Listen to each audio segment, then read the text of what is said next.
Long time no see. Welcome to another episode of Uninformed. Absolutely. A bi-weekly YouTube show where we pull random topics out of a bowl and we just let loose. No matter how weird or incorrect or uninformed we are, we just talk about it. Oh, yeah. You know what we should start doing is reading from the chat GPT explanation of Uninformed. Of what it was? Oh, yeah. Oh my God. Yes. It's been treating us kindly. Listen, and it hasn't been so nice to people, in all honesty, which I found very interesting. Mm-hmm. Yeah. It does like us. It does. Shocked. Somebody alleged that we bribed them, and I was like, maybe. Like that's a thing. I remember there was a random rumor like 2 years ago or like a year and a half ago, that you were trying to bribe someone for a radio slot. Something oh my God. Like that. I loved that. Yeah, that we blackmailed somebody to get a radio spot. Right. We've never been on the radio, but if we ended up on the radio somehow, send us the clip. I mean, I don't. Yeah. Who said that? I don't even remember, to be honest with you. The mic person on Twitter, I think it was his wife that was like, did you blackmail someone for a radio spot? Or like, all right, you guys want me to read the chat GPT thing about Uninformed when I asked? Yeah. I said, what is Uninformed about? And it said, Uninformed is a bi-weekly show from that one time I was abducted by aliens that focuses on discussing taboo topics or controversial topics without any filter or limitation on responses. The hosts of the show, JAIMIE, Bree, KARI, and Tony, gather together and discuss the topics that Bree randomly selects from a fishbowl. The show aims to provide a raw and unfiltered discussion about various topics that people may be uninformed or uncomfortable talking about, with the goal of promoting open-mindedness and healthy disclosure. Tell me that sounds great. I mean, that's better than we could ever write it. So, yeah, we got to use it as our new marketing machine. Also, thank you, Enzo, for noticing our new layout. StreamYard has this new thing where we can have custom layouts, so you'll be seeing us in little random places on the screen. I think he's talking about you, Jamie, like that you're in a different spot. Oh, my background. Move things around. Yeah. So listen, when Bree was at my house. Bree was at my house last week, and that's why we didn't have shows. And I know that when Bree is on her computer doing things, she has to be in front of a window in front of sun. So I actually moved my entire office around so that she could be comfortable when she was here, because that's the level. That's the level of perfection I give my best friend. But I'm like, look at how much great it looks. Just stay here, okay? Stay here. I'm here. Also, I just want everyone to know that I'm in my blazer era. And I'm about my blazers. So you're about to see some like smart, funky blazers coming from this bitch. So you're welcome. I am your fashion icon. Okay. Should I add that topic to the bowl? Is Jamie's narcissism. Jamie's narcissism should be a topic. Bree literally before the show started was like, wow, Jamie, you're being really narcissistic today. And I was like, today? I was like, I don't know how I'm any different. Hey, the real J. Smith. I guess you're just. Hey, you lovely four women. Thank you, the real J. Smith. Thank you. We are indeed four lovely women. Okay. All right. Are you guys ready? Oh, we're ready. Yeah. Ooh, I'm a big bitch. All right. Oh, it's a white and a pink one. What is this? Oh man. Okay. Why do I feel like we already talked about this? Institutional racism. No, we talked about race in general. Okay. So like, yeah. Okay. Are you afraid to talk about it? No, wait. I haven't thought about it in a little while. Okay. Yeah, I feel like I don't know why I feel like we just had this conversation. Basically, you were talking about like police brutality, which you were talking, it was very similar. Yeah, as a broader topic. Yeah, but just like how it's basically set up, certain areas, urban areas. I don't know how you would particularly say that, but basically like keeping them in poverty. Poor. Yeah. Because they're And easier to control. just it's its own institution in the way that it's set up for repeated offenses. It's like it's like getting pregnant early. Okay, so like what you're talking about is the fact that in communities where you have people of color, you tend to have less things like Planned Parenthood or women's health centers. And because of that, you have this constant cycle of women getting pregnant younger inside of these communities because they don't have access to things that people of a different race or a different color do have access to. And it's like the same thing when we talk about, younger minorities who end up going to jail over and over again and get stuck in this cycle. But a big part of it is like, we're not helping lift them up. Like there's not programs out there to help all of these, marginalized groups that need more help. We're so focused on like the wrong topics in the wrong areas that the places that actually do need the money and the funding to help things aren't the actual areas that are getting those fundings and things like that. So it's just like a constant loop of people who are minorities constantly getting shit on and getting the shitty hand dealt in life because our government won't give them anything better. Although they try to pretend like they are. They're like, oh, but we have welfare and we have this and we have that. But at the end of the day, most of these groups aren't even allowed to partake in most of those government activities for various reasons. Well, it's interesting that Enzo's saying the topic is about the Department of Education. There definitely is that issue. I think, the area of where your school is, the teachers, the circumstances, like I think in certain areas there's, you're bound to have teachers that are just like, you're not, like you're nothing anyway kind of thing, I can only imagine, because I think I've told you guys how when I was in high school, one of my teachers pulled me out of class because I was late, and he straight up told me to just leave and was just like, we know, like we both know you're not going anywhere in life. So why are you even here? And was basically like, you're a waste of space anyway, like go home. Wow. And so I imagine that in other areas that there are teachers that just feel like that about everyone. Can I ask you a question, Bree? Was that at the school we went to together? Yeah, that's at Sobrato.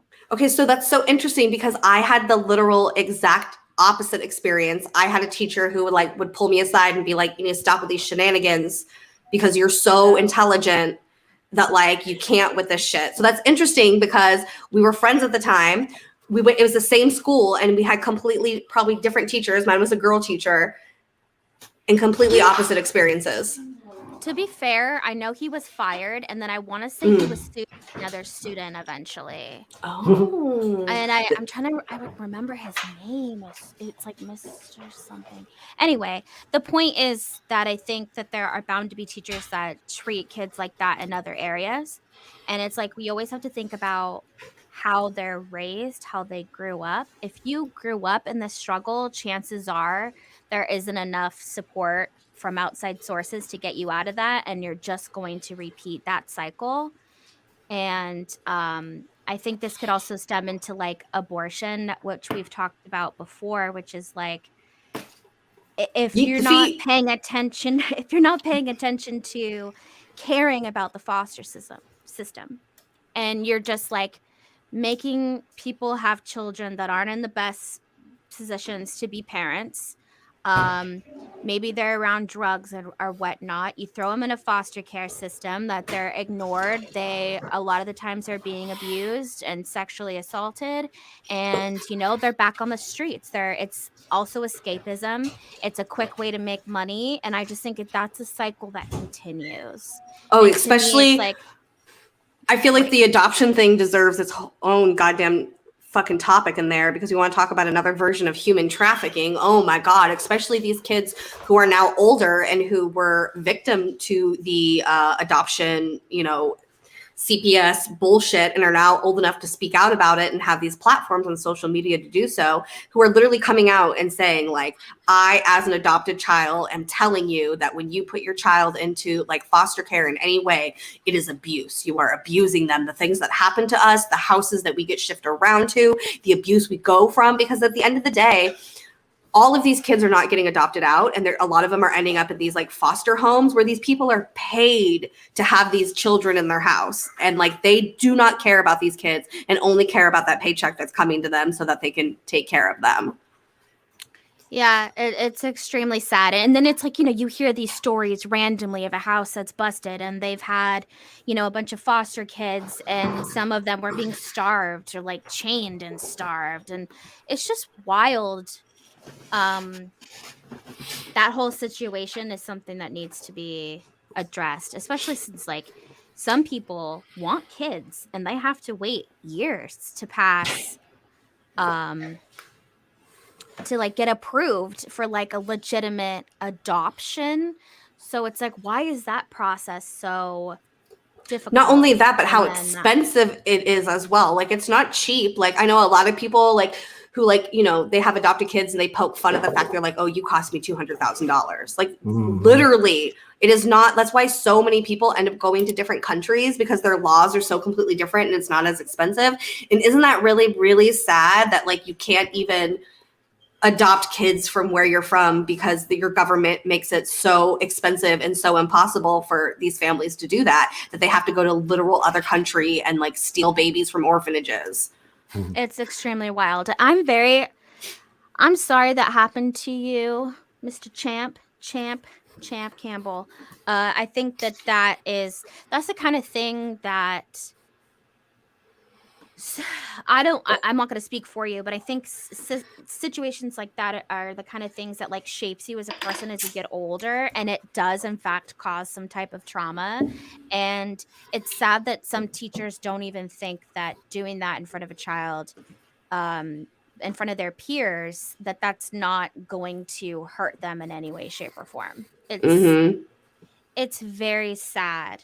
Oh gosh. So yeah. Tony, do you have any comments? Well, It's the 90s. So institutional racism, from what I understand, was always about like not being able to get into certain universities and to get into certain programs and stuff like that. And it's kind of, that was initially addressed with affirmative action and stuff like that. Yep. And a lot of schools now are actually doing the same thing, but to different groups of people now, where like you have these Ivy League colleges that are purposely not admitting Asians because that's the biggest so one right now. Good at testing, and just because of the way that they're raised and everything, that they can like pass every single type of entrance exam there is, and they have all these accolades, so they give them like a negative score to start off with because they do so well. Yeah, and then they lower the the bar for other groups of people, and it's crazy that that's even a thing that happens. So that actually, it happened at the University of Berkeley for Cal, and a bunch of Asian students ended up suing the university for not admitting them because they literally were not admitted because of the fact that they were Asian. They were like, oh no, you like all of your guys' resumes are exactly the same. Your college transcripts are the same. Like, we don't need more of you. And they ended up winning and ended up going to school there.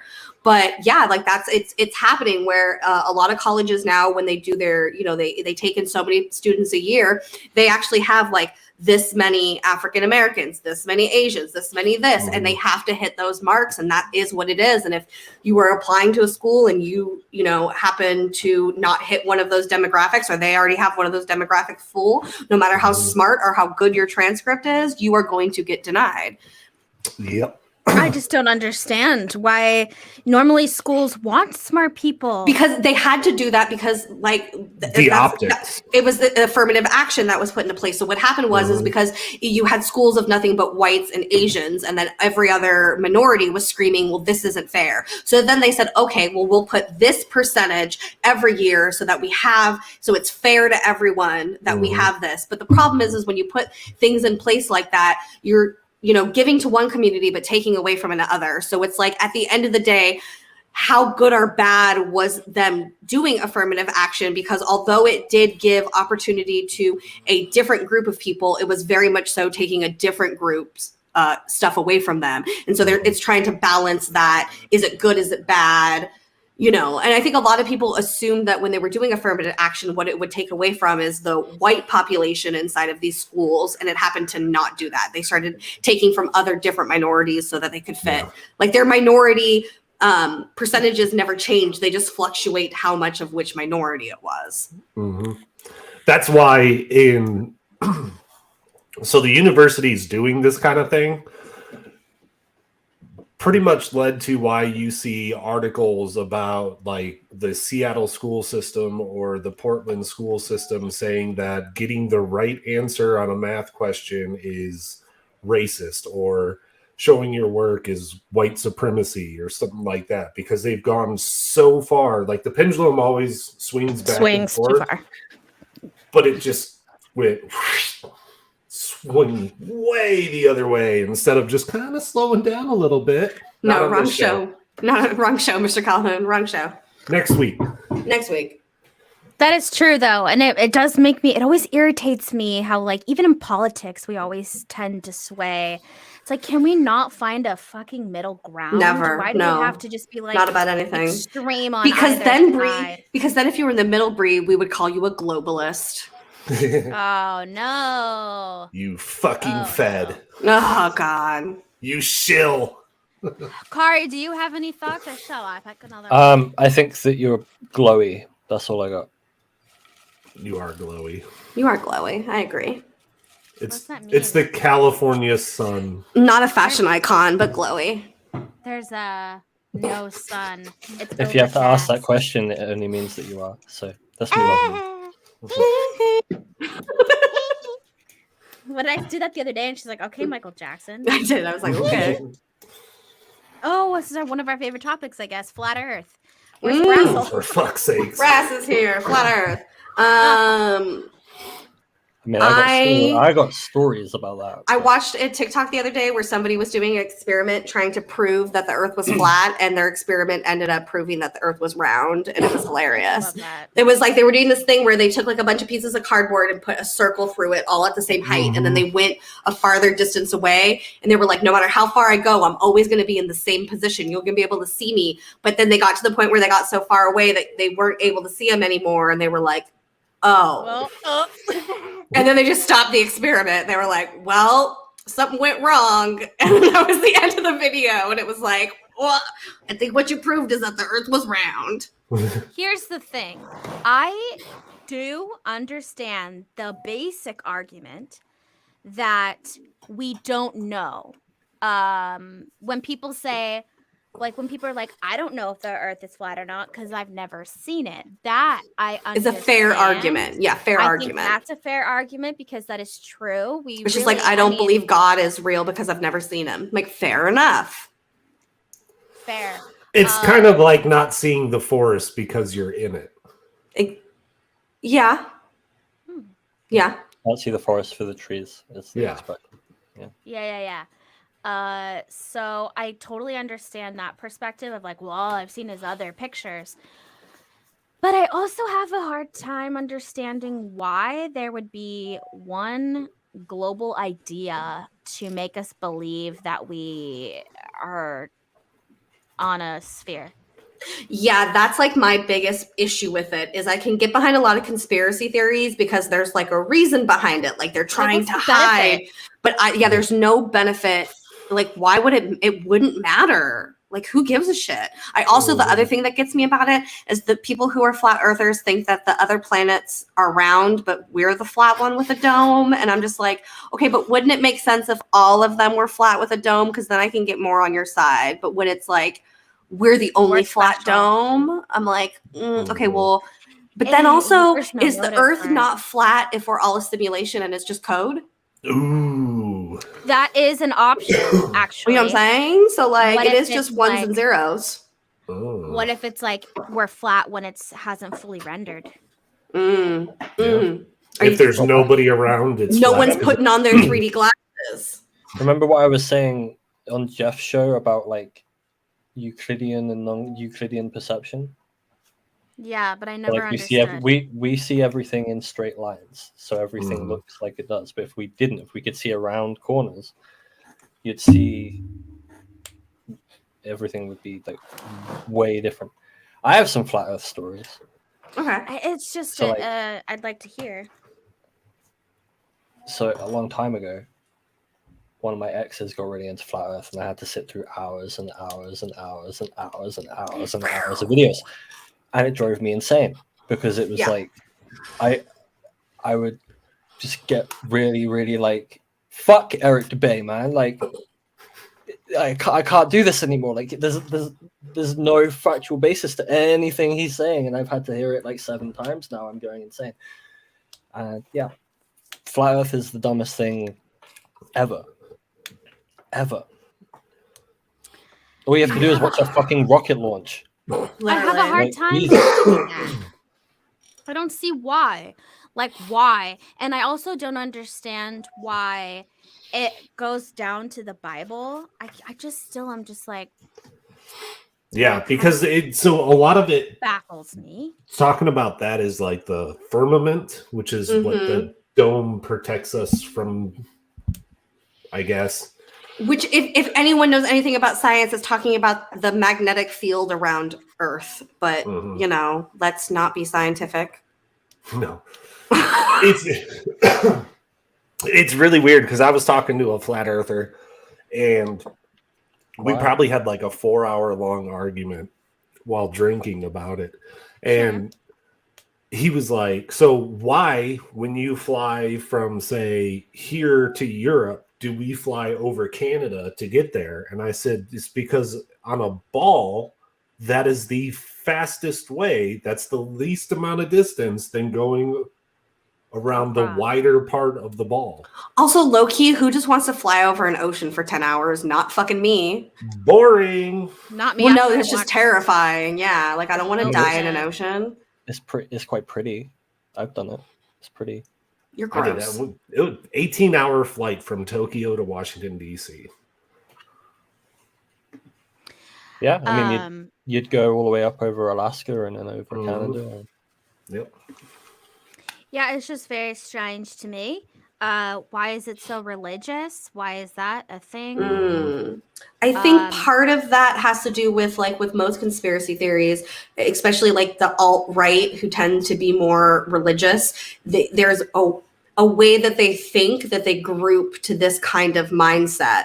And so I think that that's a big part of it, which is why you have, like, you know, even recently this really big uprise more in the alt-right of being like, oh, there's aliens and stuff now. Whereas like 10 years ago, they were not like that at all. They were like, aliens are the devil. But like now, Jesus. Now it's like, oh, conspiracy, government, we're into it now. I just think it's more of that group, because of their beliefs, are tending more to fall into this nonsense.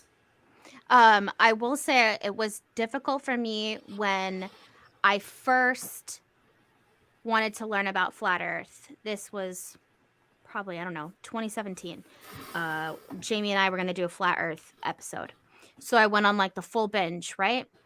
But what was really disappointing for me is every time I was trying to look at someone's post or trying to learn from their perspective to see, because that's how I went into it. I was like, okay, the best way to investigate this would be with a totally open mind.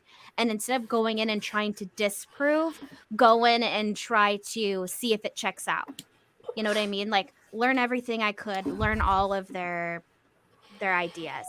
But they were all very like just beyond aggressive Mm. to the point of just making you feel dumb. Like the tactic around explaining it is always like, "Wake up, sheeple! Can't you see? You're so Right. dumb. Why haven't You're you so figured this out yet? It's so easy. Yeah. It's so wake simple. up, sheeple!" I don't know, and I Mhm. just can't get behind that type of tactic.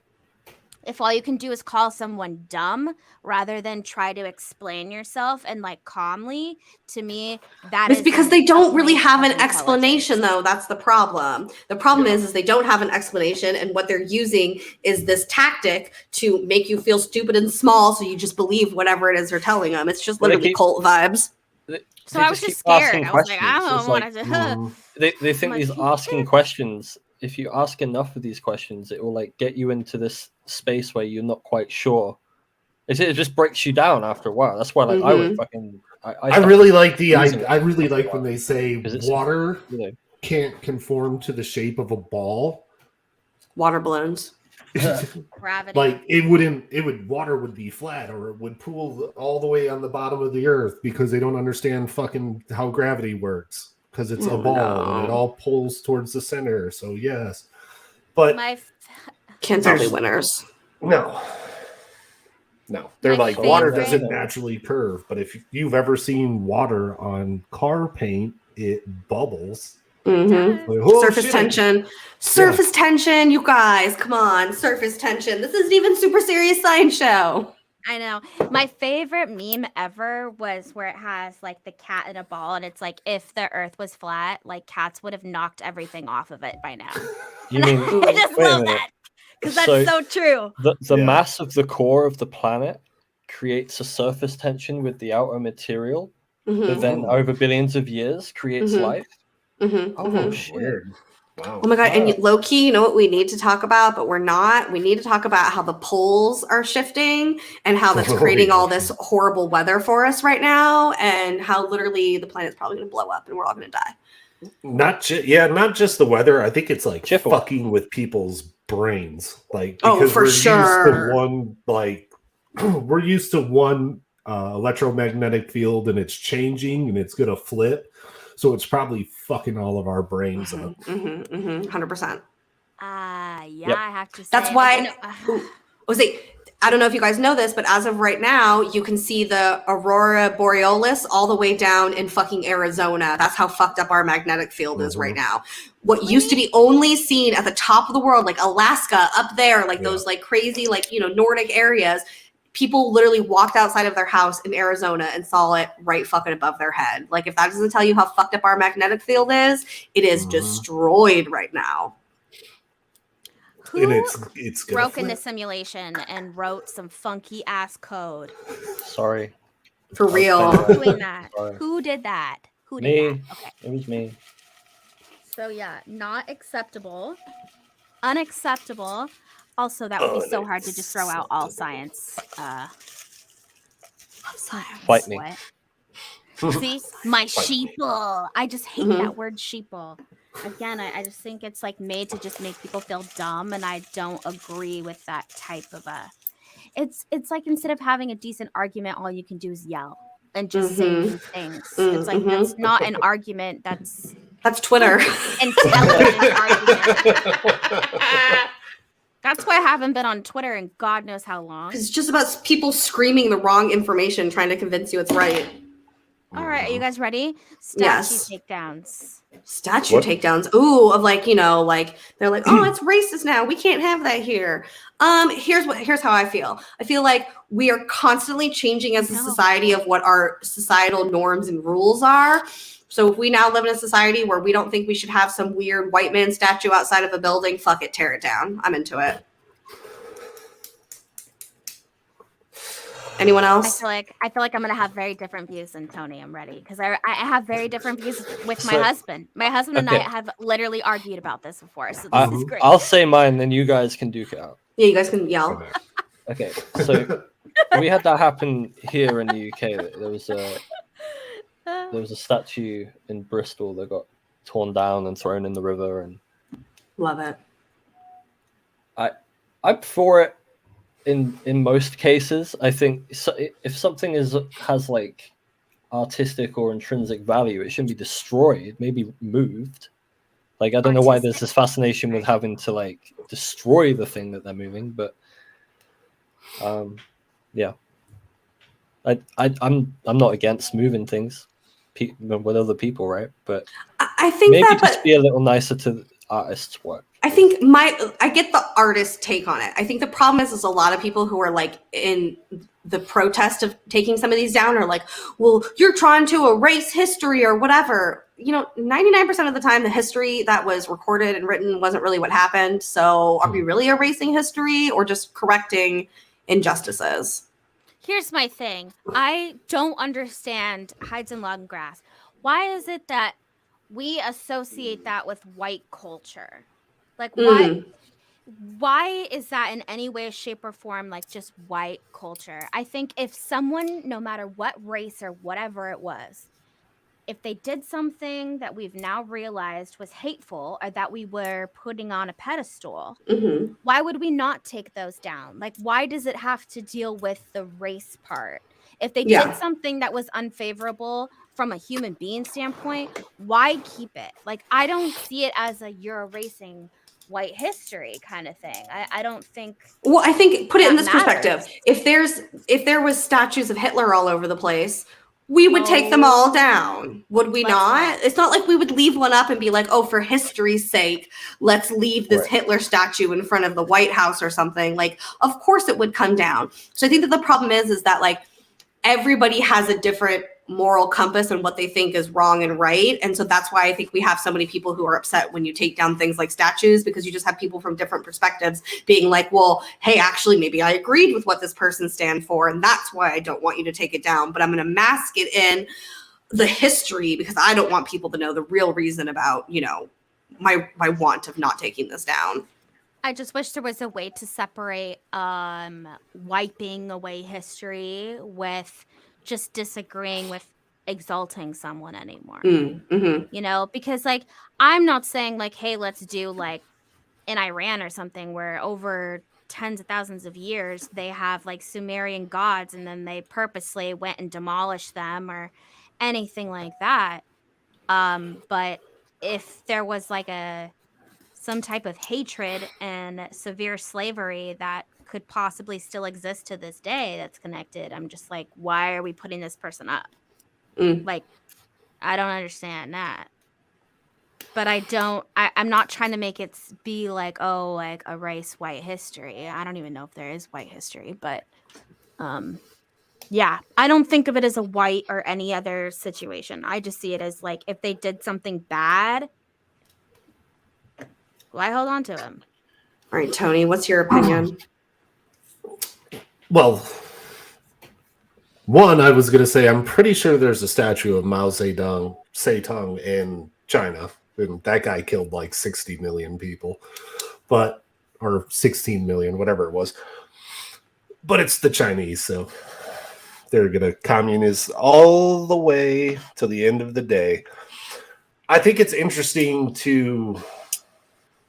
One, I see both sides of the argument. So I get the argument for preserving the history. A lot of those statues that were of like Confederate generals or whatever went up to appease the people of the South immediately after the Civil War. It was kind of like a peace agreement. Like, okay, we're done killing each other now, so we've ironed out all of our issues, and now we're going to, you know, not be dicks to each other and kill each other. So I don't see anything wrong How's with that working like, out for you? I don't see anything wrong with like putting something up next to the statue, explaining the history of like why it went up. And making it a teachable moment, like I like that. I love that. I love that. Why do we have this statue? Let's take it down. Why don't we explain to people why we have that statue, and then build more statues of other significant people and put them in public spaces as well? Wow, people Tony's shocking us. Aren't you know Tony, total? you run for Congress? Yeah, run for Congress in your area. Absolutely. Run for mayor. I love that. I 100% stand by that. Yeah, I'm in it. I'm very much into it. Yeah. Turned into a ghost. And like I think it's funny, like what Mike is saying. It's like it's not white culture. Like there's no real white culture. We're all from other areas. Literally. Yeah. But I do think that's a great idea. And it is a way of acknowledging history, whether it's good or bad, and then educating why it was good or bad. You know, Yeah, I especially since mean, things change over time. You know, our overall society has really been changing. I think everyone here would agree that people are way too sensitive. And it's created a very touchy environment, even just to talk about these subjects, you know? So I appreciate anyone that sits in our chat and listens to like our opinions, because I'm sure some of it hits home for you and you want to like fight over it, but it's like, if at the end of the day, why are we so sensitive about any of the opinions, you know? We shouldn't be. People guys taking shit so fucking personally all the time. Absolutely. Oi. Take that stick out your ass and live life, buddy. Live a life. I am. That hurt. Oh my god. So bad. I do want to get some shrimp. Oh man. Yeah, like I'm still bad. I obviously identify a bit as like a liberal-ish person. But Liberal-ish. Ish. Yeah. I'm liberal-ish. But I'm also not the best. You guys know I say some un-PC things all the time, and it's like a joke to me. So it's not like that's half of the thing, is that I just think everything's just like a fucking joke. Literally. I think that's just how, like, I remember Brie had to explain to KARI one time, like, just Jaimie, this is how she deals with things. Everything's a joke. She turns everything into a giant joke. Like, you just, that's how she deals with life. Yes, 100%. Everything is funny to me. No matter how dark or horrible or awful, it's a joke. Everything. You gotta smile somehow. I think the funniest thing that happened with taking down statues was in Virginia. They took down a statue, and then the governor is the Nordstrom was the one who was like, yeah, we're going to take this statue down. And then the company that took it down was like his brother-in-law's company, and they were paid like over $1 million. And everybody was like, you corrupt piece of shit. That's how it is. It's all about moolah. You gotta look like one thing and then... Yeah. All right, give us the next one, Brie. I agree, Bob Marley. You should listen to our NASA episode. That is just one chunk of our Secret Space program series. That is fantastic. Well, listen to the Flat Earth episode, too. It's on YouTube. Oh, Jaimie can go first. Oh, okay. This is about mortgages and corrupt millionaire corporations. Oh, mortgages. Okay, so listen.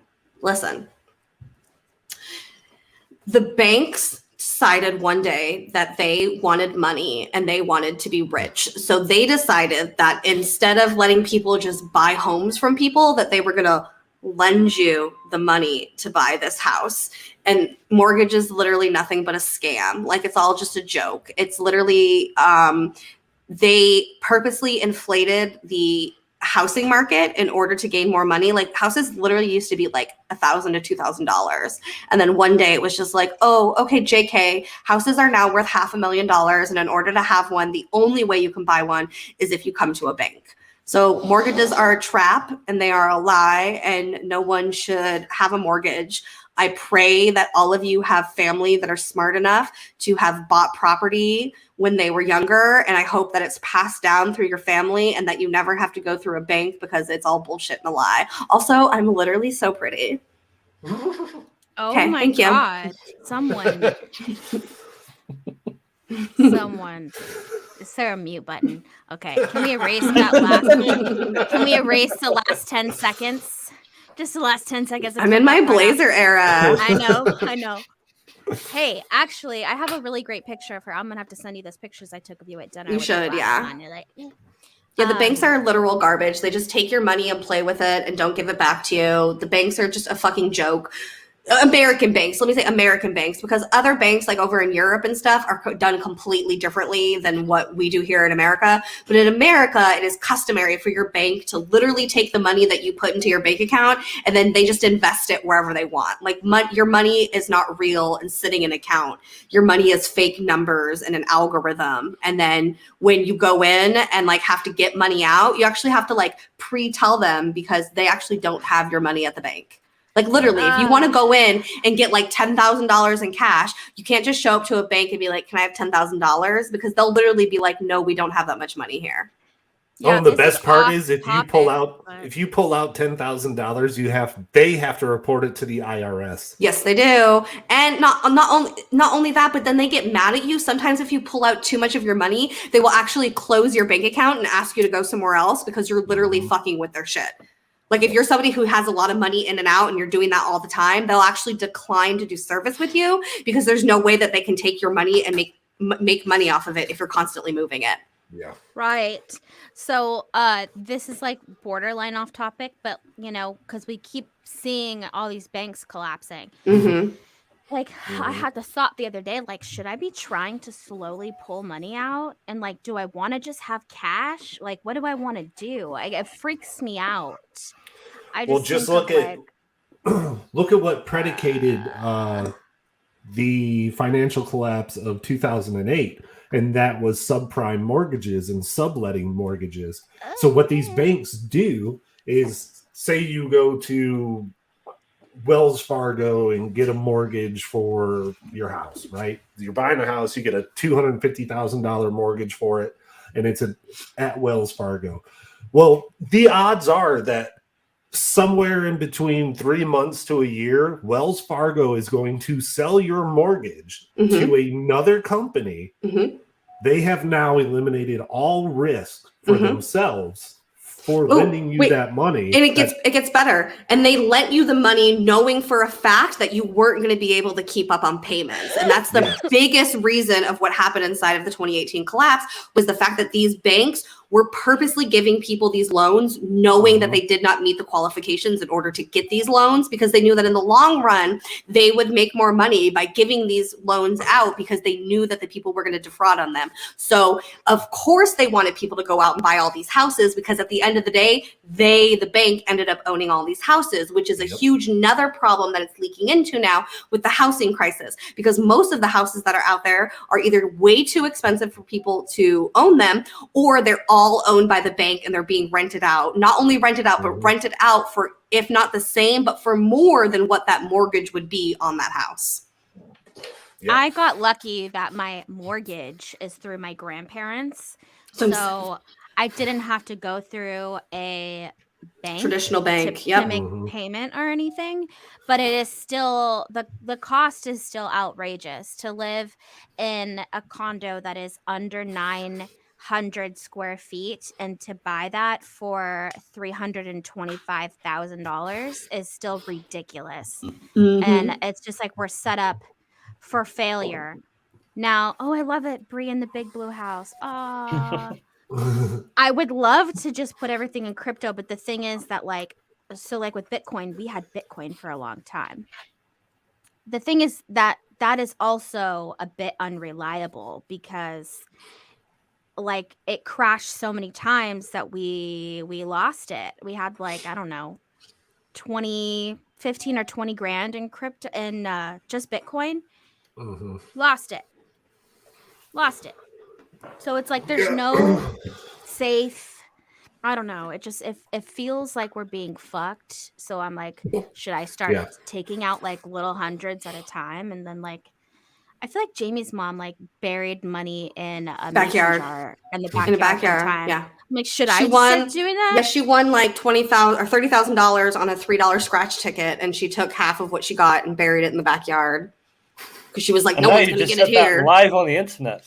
Oh no! This is like literally so long ago, and she dug it up and spent all that money. That was before you guys even moved to. This is when I lived in Washington State. Yeah.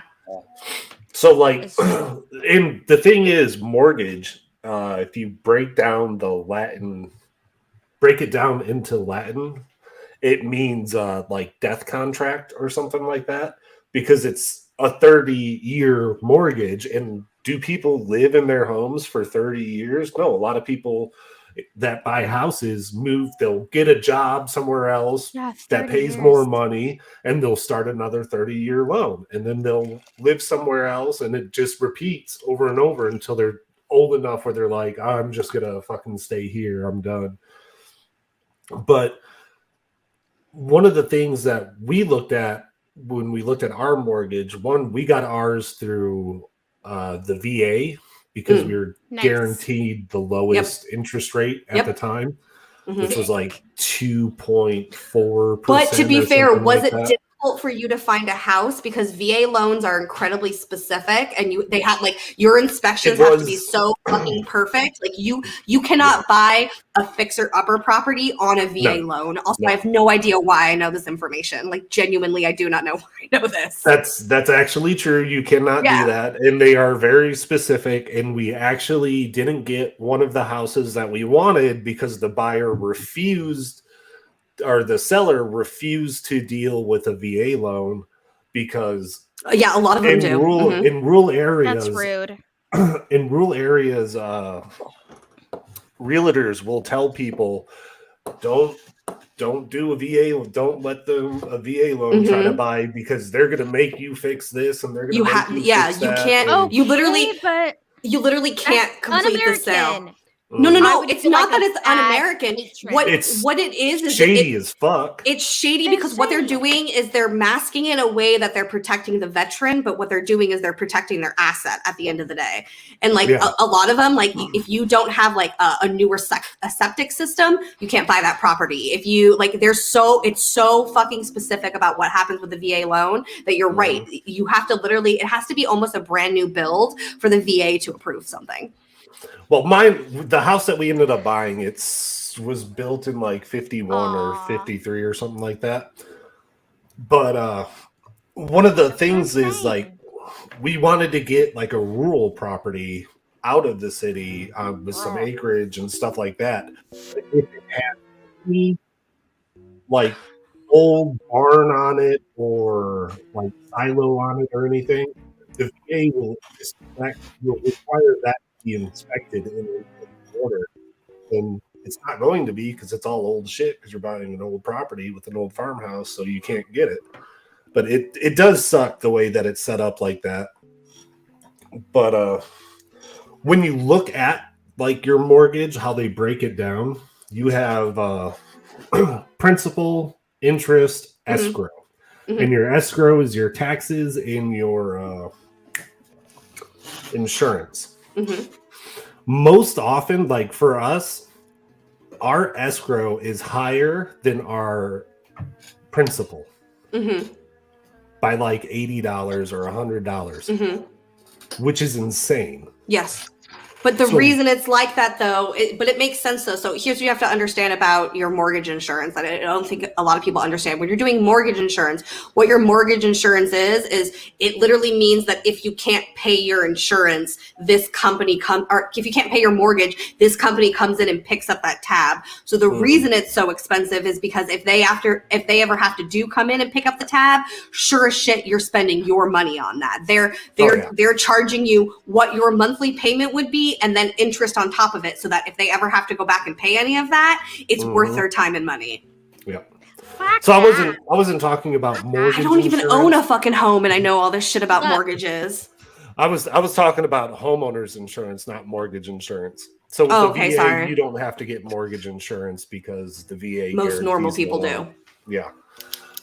And that's the other thing is when they say like, we want you to have 10% down or 20% down. The average cost of a house being something like $250,000, $300,000. Who the fuck has $30,000 to $60,000 in their bank? It is throughout America, Bree. You have to understand that Middle America houses literally go for like $70,000. So when you're talking about the grand scheme of things, in your world, houses are in the millions. Yes, but in the rest of the world, you can literally get like a small mansion for like $100,000. Literally. It's just in the middle of nowhere. Yeah.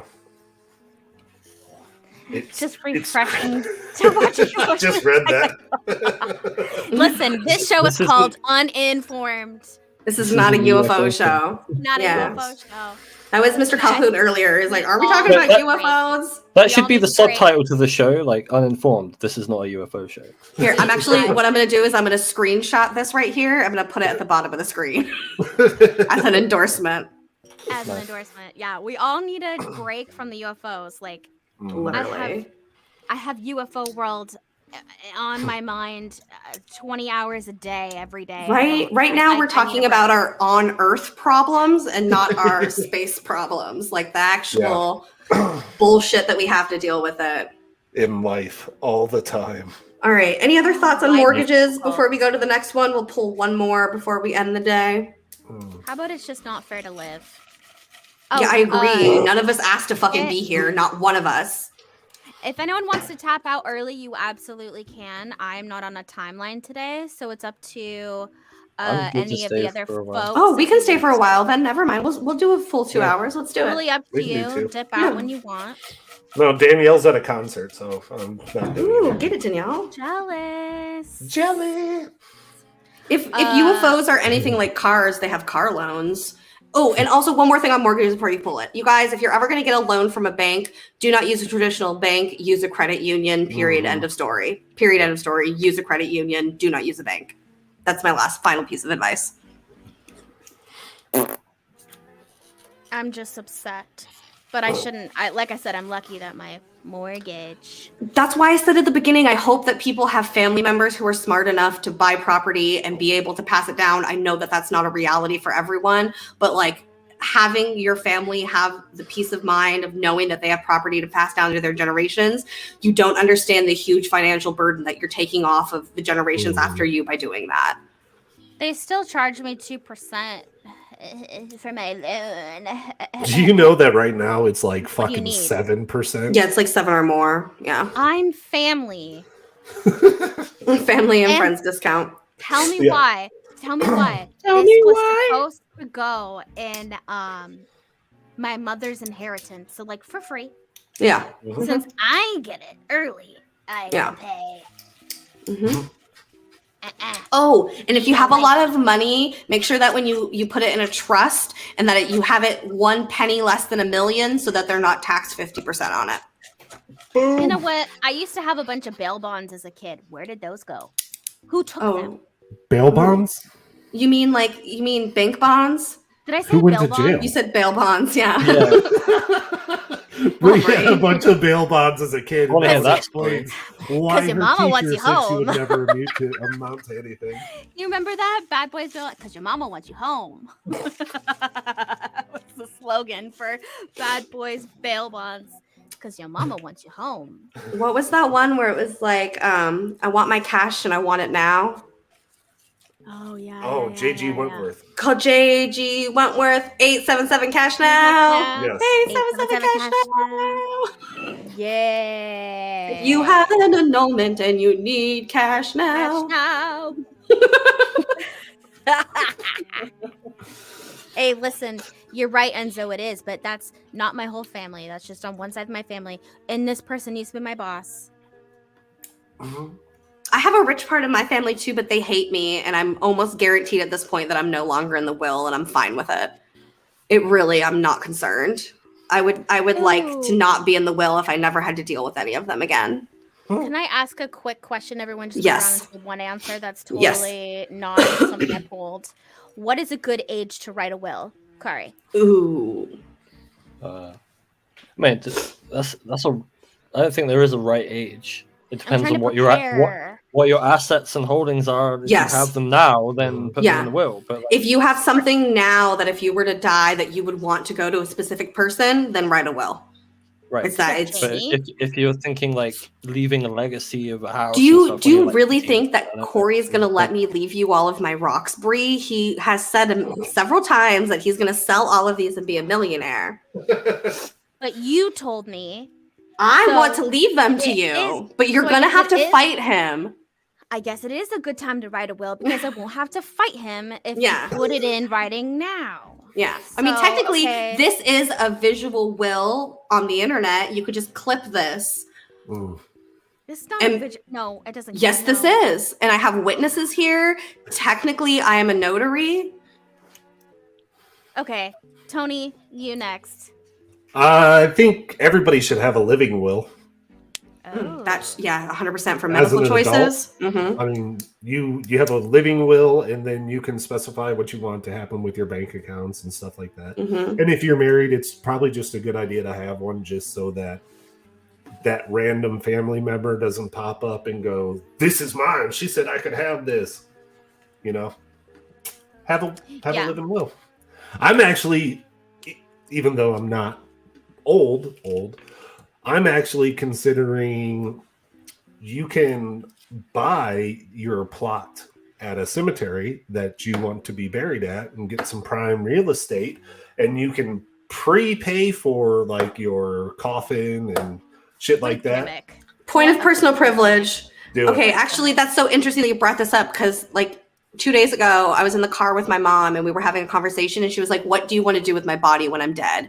And I literally said to her, I was like, "I mean this so respectfully, but I do not care, because number one, in reality, if you get buried at a cemetery, I'm not going to visit said cemetery." I said, "When in your life, Mom, have you visited someone who died in a cemetery?" She's like, "No, you're right." And I said, "Second of all, I also don't want you to be cremated and put in like a jar that I have to carry around with me, because the pressure of like what would happen if I lost you, or like I don't want to deal with that. And I also just don't want to carry a dead person around with me.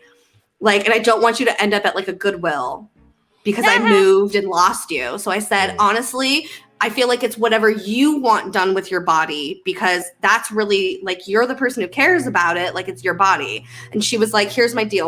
I'll get cremated, and then you can just like dump my ashes somewhere." And I was like, "Perfect. We'll go straight to the dump." Jesus Christ. She was like, "At least off a bridge or something." I was like, "I guess I'll throw you somewhere." I'm into pressing people into diamonds. Yeah, she said that too. Did you guys see that girl who got stopped going through the airport because she had a butt plug in, and the butt plug was with her boyfriend's ashes? So she had this butt plug made so that would contain her boyfriend's ashes, and she's like, it was his favorite place and he wanted to live there, so she made this butt plug full of his ashes to keep in her ass at all times. Is that like that joke where it's like, when I die, put my ashes in chili so I could blow your ass out one more time? No, it's like, he's dead and he's still a pain in her ass. Sometimes I wonder how we got here, you know? I really want a pyramid, but big enough, like a mausoleum-sized pyramid for people to come into, and then my body at the center of the pyramid in like a sarcophagus, and then no explanation whatsoever why it exists. Nothing. And then you just find this body in the middle. And then on the inscription it says, "I probably hate you."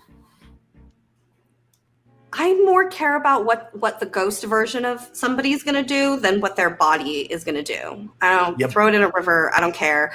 But particularly if any of you die, can you please live in my car and make sure that I don't ever get in a car accident? That's where I want you to be. No. I don't know what she's saying. I don't like it. Why? I want you to be my car ghost so that I don't die in a car accident. Your cargo. Okay. Yeah, my car ghost. Okay, the next topic here is censorship. Ooh, we all know about that. I don't believe in censorship because I think that we should say or do whatever it is we want to do, as long as we are not harming other people. That's how I feel. Just don't harm people. Be cool. Live your life. Don't be a bother. I also think that people can. I also think that people could use. Okay, I'll give you a good example. I curse a lot, and sometimes I'll be in a restaurant and I'll say a curse word, and somebody will get mad at me and be like, "There's children around," and you want to know what my response is? I don't care that your child is around. You shouldn't take your child out in public if you don't want him to hear certain words. Like, that's just how I feel. Like, how come I have to censor myself in public because other people don't want to hear or do something? Not necessary. You're a rebel. I am. And a fashion icon. No, I wouldn't get that far. Hate speech is free speech, and that's where it walks like a weird line hides in long grass, because I think that the thing people need to get is that it's a two-pronged thing. Yes, you have freedom of speech. So does everyone else. That means that there are fucking consequences to having free speech. And you have to be able to live with the consequences of spewing, aka shit, and trash. Yeah, like trashy opinions, trashy rumors, whatever. Like, you have to be able to deal with the fact that there are ramifications from that. No, it's not a social contract. I think that's so. The problem with that is that social contracts are constantly changing of what is acceptable and are not acceptable. And I think that us as a human race, it's just a little bit hard to keep up about what's acceptable. If I want to curse, I curse. I don't. Again, I think that like if I had a child and I wanted to protect my child and not have them witness something, then I would keep them at home where it's safe, not out in the real world where things are not safe. So that's just like I apply the logic that if I was in the other scenario, what I would do. I'm also the kind of person like where if I see like someone has their screaming child in public, like if it was me, I'd take my child home. I'd be like, okay, we're done now. Like not everyone thinks the same way I do, and that's totally fine.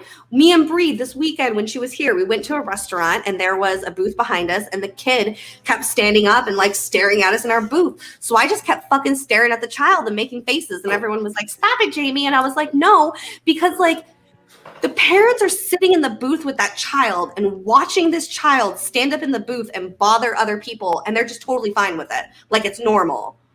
It's not normal, and someone needs to stop this behavior. So I kept giving the child dirty looks until it sat the fuck back down.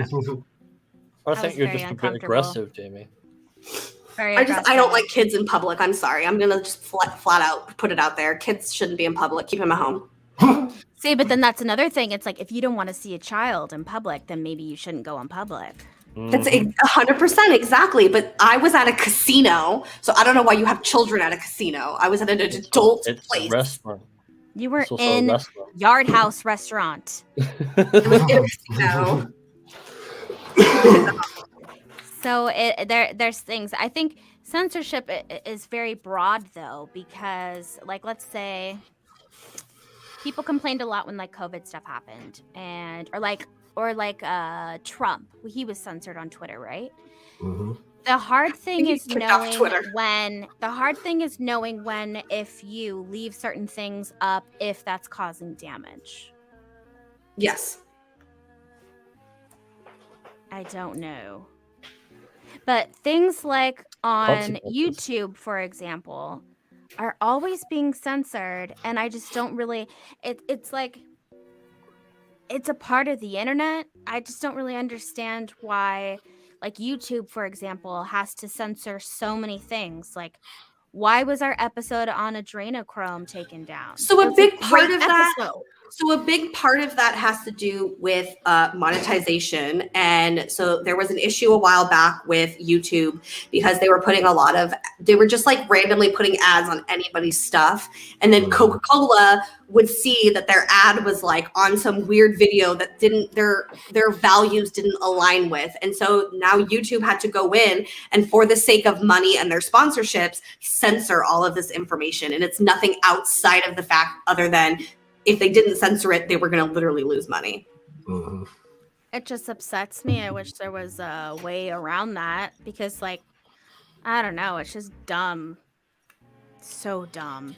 I think even censoring bad words, although I have to say I have noticed TV and radio have not been censoring things like bitch and stuff like that, where it used to always be censored.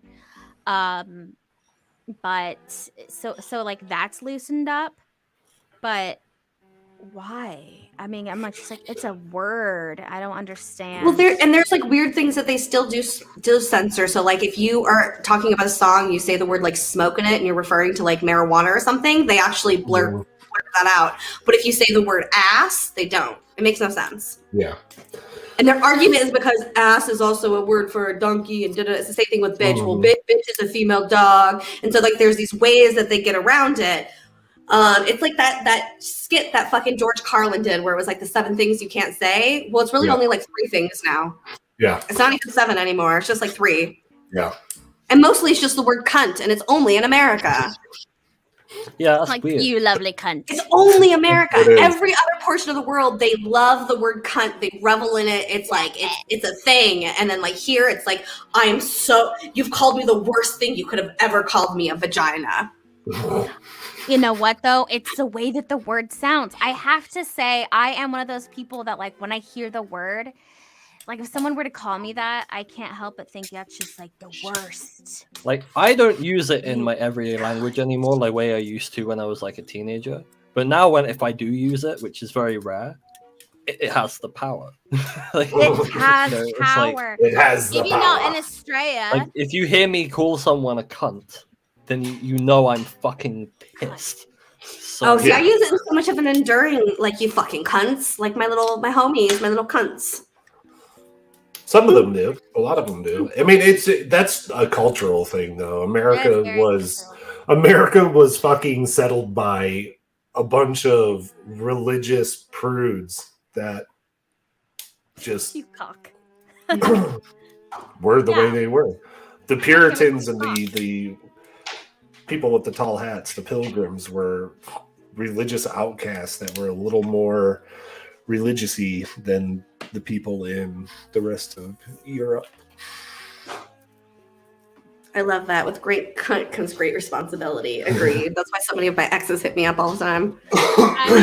I'm gonna start saying cock. I love that. Call me a cock. I'm gonna be like. If anything, I think being called a cock is much more rude because I genuinely think penises are very ugly. It's the way that the word sounds. Is cunt. Like, I don't know. It's in here. Cock is all. You also don't like the word pussy. I hate the word pussy. Yeah, see, pussy. See? I think that you just don't like vaginas, but whatever. No, it's the word used. I think that you're not a feminist. I think you're a liar. Opposite. I don't like it because we're saying it's like a cat, like a kitty cat or whatever, but then it's used in derogatory terms to make you seem like you're weak, you're a sissy. I mean, Cunt personally, is a bad word. Personally, like, the word vagina doesn't turn me on. Like, pussy, but like vagina, like, I can't wait to put it in your vagina. Like, I want to hear that. Vagina. Yeah, exactly. Let me put this in your cunt. Like, none of that sounds nice. Only acceptable way is if somebody told me I want to put it in your pussy, and I'd be like, okay. I don't know. Can you imagine if like two people had like really medically accurate sex talk? Yeah. Like, I'm going to stick my erect penis into your moist vagina. Yes. I might inseminate you. You're gonna conceive. I'm ejaculating. Oh my god, what? Okay, wait, serious question. What is it about men and announcing when they're finished? They're always like, oh, it's I'm about, why they always are announcing, always. Because we're letting you know we're about to leave. Is that what it is? Thank you so much for the courtesy. About to bust a nut and leave the hut. Listen, if a man finishes and doesn't bring me a towel, immediately out the door. Leave. I don't want you. Don't come back. I don't have that. Aftercare is important. Aftercare is the most important. I have a cup you can fill up. Is it? Live do there. men announce it because they're like, "Hey, the next 5 minutes, I'm gonna have like the best clarity. So ask me questions you want a good answer from." Well, maybe that is true. If you really want to ask and do some questions, right after he nuts. Right. Most honest he'll ever be with you. Yeah. Is post nut hate a real thing? Yes. Post nut. Tony. So like you're attracted to someone, but then like after you nut, you're not like second, it's over. Like, get out of here. Yeah. Oh yeah, so that's there's also another thing that goes with that, and it's if you're thinking about something, like if you're thinking about having sex with somebody, but you're kind of like back and forth with it. If you're a guy, like, do I really want to have sex with her? I don't know. Jerk off first. And then if you still want to have sex with her afterwards, then you actually want to have sex with her. If not, then you're just fucking horny. Yeah. And want to get laid. Mm-hmm. Okay. Because listen, here's the thing: a dick That's does not oddly discriminate. specific, Tony. A dick doesn't discriminate. A dick is like I used it to tell my wants. soldiers that. Yeah, but then you're done, and then you're like, oh, what have I done?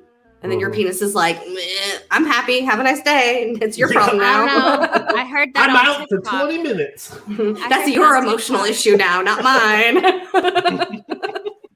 Have fun with that. Listen, I'm going to tell you right now, Greg, that it actually says in the Bible that a man is not allowed to spill his seed and that he can actually be killed by God if he does. But I just want to let everyone know that there's nothing in the Bible that says a woman cannot spill her seed. So if we're going to talk about religion, men are not allowed to jack off and only women. Swallowing is birth control, yes. Yes, it is. So is using the back door. Oh, and protecting your virginity. Wrong show. I'm just kidding. No, but that is something I heard on TikTok. That guys are like, even like with their girlfriends, it's like the second they bust that nut, they're a little bit depresso, and they're like, "Get off of me, go away." I'm like, that Not makes me. me so sad. Is that true? I could Yes. definitely see that from Gen Z. They're like, why are you so clingy? We're not gonna snuggle. Ugh. Out of here. Oh, also, but a big part of that too is most of society is autistic these days, and they don't like to be touched. Mhm. So it's not about like not. It's just like, oh, I don't do. We've done what we needed to do. It's enough contact for the day. Thank you. Yeah. I was telling your mom, so I'm not one of those people that's like, don't touch me. When I was flying to Vegas, there was a girl and her mom that sat next to me. She wasn't like a little girl. She was like, I don't know, probably like 20s or whatever. But, when you're sitting in the middle, you're always like trying not to like touch the people next to you or whatever. But at one point, she fell asleep. And then like her body like slunched on me and like her legs, and I was so comforted. It was like the second she did that, I was like, And then she woke up and she's like, I'm so sorry if I was like, And you're like, no, come closer, get in and here. I didn't want to be like, honestly, it was comforting. But like the second she did that, I was instantly comforted. I was Yeah, see, instantly just I'm the like, opposite. If someone fell asleep on me, I'd be like, you better wake the fuck up, bitch. no, I was like, it's fine. I want to be like, you want. Is anybody here a part of the Mile High Club? Raise your hand.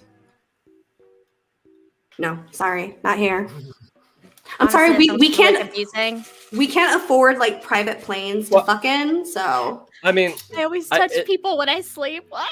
so it's not a Mile High Club story, but I was really high a mile or 6 miles in the air. I get high on the planes all the time. I took a shitload of edibles. I think that if you orgasm, it counts on a plane. Yeah, I think so. That is like how does that work?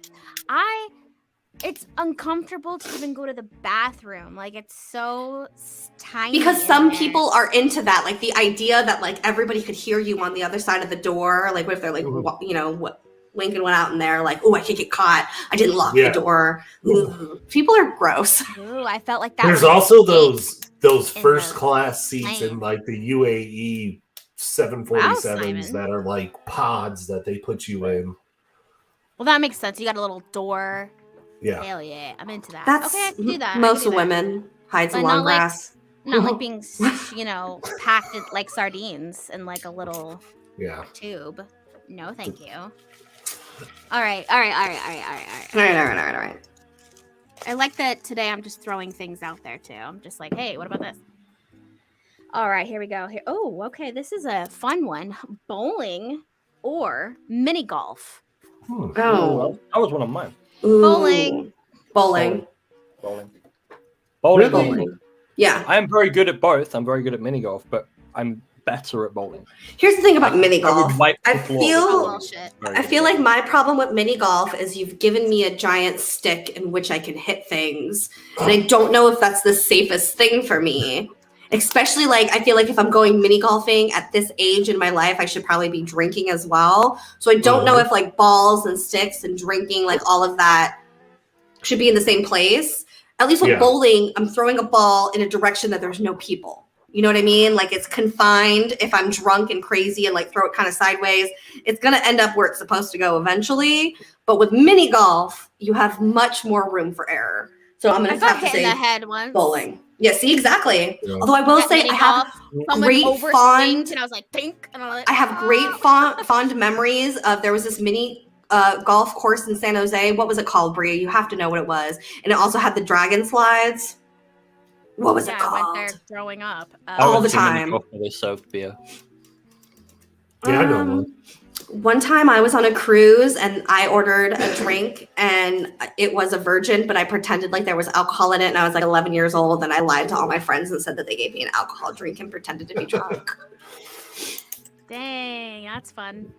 Bowling all day, every day, baby. Yeah, bowling. Also, I really like big balls, not small balls. I like big, manly balls. Big 12-pound balls. I want to be like suffocated. Maybe I should go bowling this I'm weekend. just gonna disown all of you. I think you've tried multiple times. It just. My husband's side of the family are bowlers. Always bowling in the league. And my brother-in-law is a professional bowler. That's what he does. Ooh.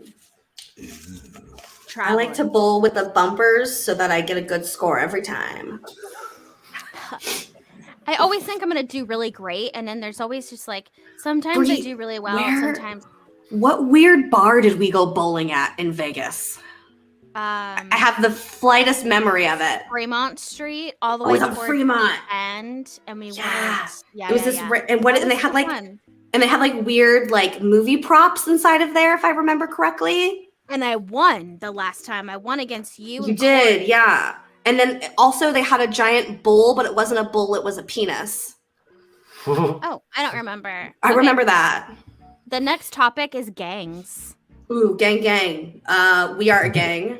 Blood in, blood out. I don't know. We are a gang, so I can't even hate on gangs because we are one. We're not a fucking gang. We are. No. We're kind of a gang. We jump people in, we jump people out. We're just starting new conspiracy theories now. I know. Can you stop? There's going to be 15 tweets about how we're the gang behind all of the terrible things that happen in the world. We're not a gang, but you do have to sign a blood contract. That's what I'm saying. You have not signed the blood contract.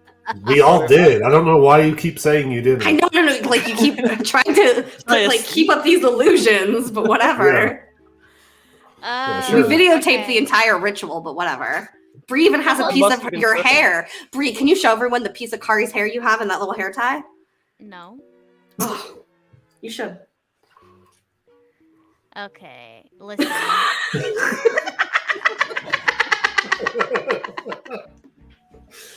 I don't have anything. I think that Bree, when's the last time you've cut yourself open over a boiling pot of herbs? She's yeeted herself out of the thing. She's like, I don't want to answer that. She's like, I don't want to answer. The topic is gangs, not. So we're like a witch gang. So we're a blood gang, is what you're saying. Blood gang. I just okay, but I like that. Leave me alone. Literally, blood potpourri. Leave me alone. Let me do what I want. You don't want to know what's in my candles. You don't. I'm not fucking kidding. Actually, I do want to show you guys this cool candle, okay? This is off topic. Ooh.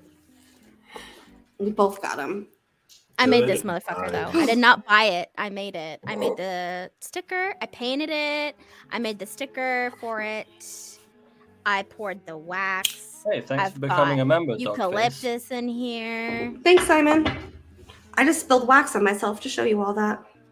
Candles by Bree. My candles by Casino. Yeah, so gangs. I wish that in I grew up 2023 we wouldn't still do that shit. Yeah, it's just like dumb. Young kids are just so about it, and I I think that what a big part of it is that it's in communities where people don't have a strong family structure or support system, and so they look for outward places of it. And in these areas, your best support system / family is to join a gang, because that's where people feel safe inside of, and they have opportunities and jobs, and they can make money, and people protect them. So I think it's just more that we have a problem where we don't, where people aren't having great support and home lives, which cause them to fall into these areas to find the things that they're lacking. Yeah, I think, like, I watch a lot of true crimey things, and sometimes, you know, you just learn about how they grew up, and it's like, well, of course you went into a gang, because that was, again, your only protection. That was your family. They treat you like family, but you do have to do some horrible things in order to do it. And to me, it's just like here in California, you guys, we have some wild, obviously, I'm sure everybody knows we have the Bloods and the Crips, and a ton of bicycle gangs. So scary. And it's just like, I don't understand why we have to be so mean to each other. I mean, I understand having each other's back, but it's just really unnecessary. In school, where Really? there was two secondary schools in the town, and there was basically, it split the town in half because there was a train track like going through the middle of the town. So one side was one school, the other side was another school, and it literally got to the point where there was brawls of about 50 people in the field. Like, everyone met up and it was, oh, fuck you, and then everybody gets into this massive fight. And I just remember, I didn't take part in the fight, I just was there, and it was just like, what am I watching? Like, there's people had like knuckle dusters and shit. Like, people were actually, like, it wasn't just like a little scuffle. People were getting the shit kicked out of them. And I'm like, what the I'm just observing, like a fucking anthropologist in the bushes. Like, what are the humans doing in the field? I don't understand. Really, like, what is happening? It was like, yeah, it was wild. I saw a guy, his name was Michael Beatty. Knuckle dusters.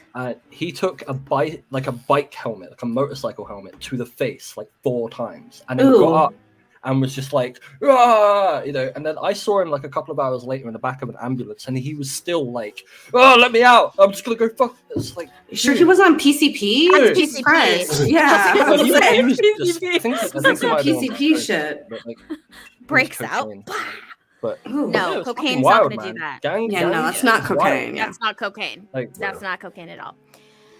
That was a wild day. Fucking wild. I just feel like children, young kids are the worst.